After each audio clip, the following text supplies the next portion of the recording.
The sixth powerful lesson I learned from a loving billionaire: honor the lowest vote without comparing yourself to others. By honor the lowest vote, I mean by when you enter into a conversation with someone, when you enter into a relationship or an experience, even with your personal self or with another, it's honoring where they're at. Honor the other people that you meet to where they're at. Choose a frequency that, or a tone that helps you work with them. And it doesn't have to be you're always working with someone or trying to strive them to be better, but you're honoring where they're at. An example of this could be as a life coach. I often fall into the trap of wanting to always improve people's life.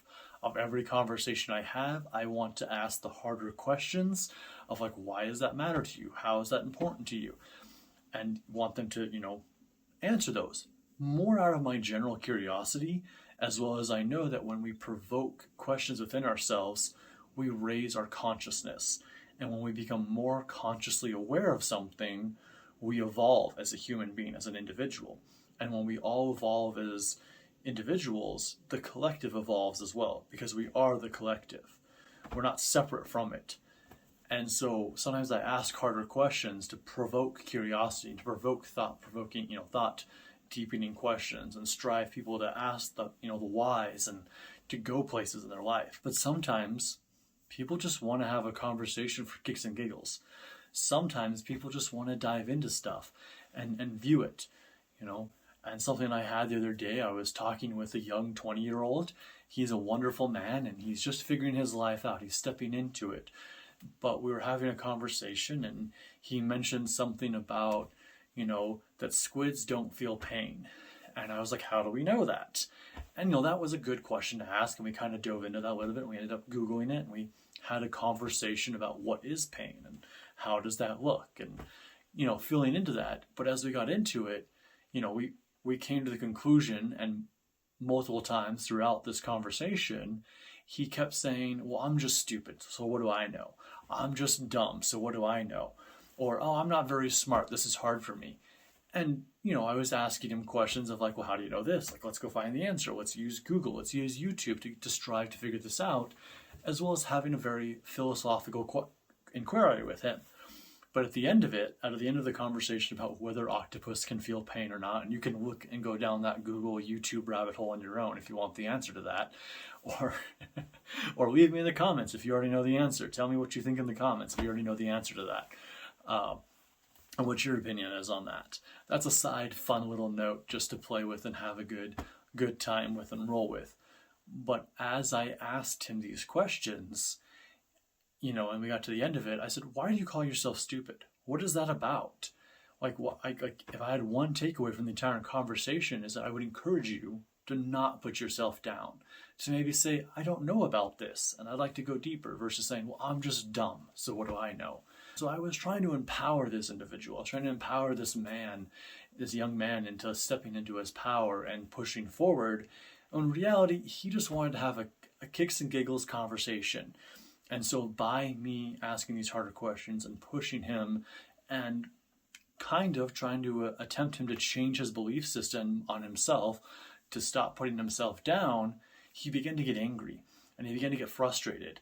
And he began to, we went down a few rabbit holes, and he's like, well, I'm just, I didn't finish school, and I dropped out over here, and every job I've had is this manual labor thing. And more I asked why he chose that and why he wanted to do that, he began to get more and more angry. And I realized I was pushing some buttons here.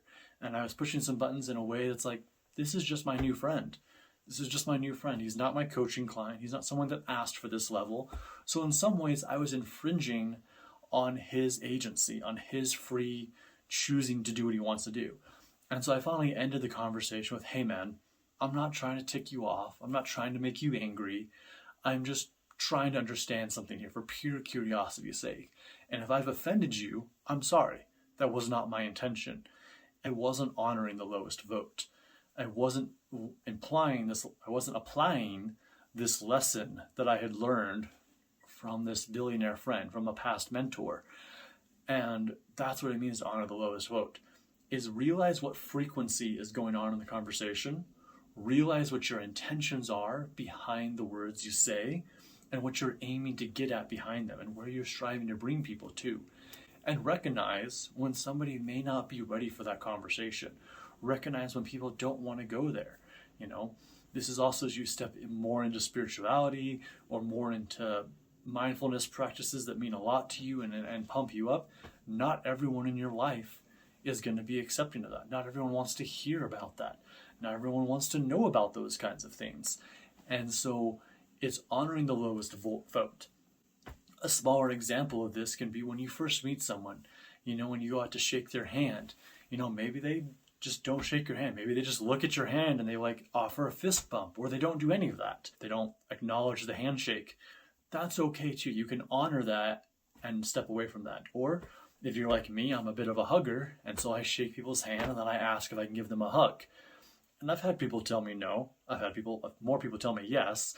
But if I was to just go hug somebody that I just barely met without offering the handshake, without stepping into any other kind of format with them, I'm not really honoring where they may be at in their life. I may be infringing on their personal boundaries and what they like or don't like. Honoring the lowest vote. And the way you can do that is by analyzing the situation or asking the simple questions, or honor where they're at. Honor the level and the frequency that they're already at. And you will actually empower them to be more of themselves and be a more authentic version of themselves. And it allows you to be a more authentic version of yourselves. And you can come to unity with each other. You can come to true unity with each other by honoring the lowest vote.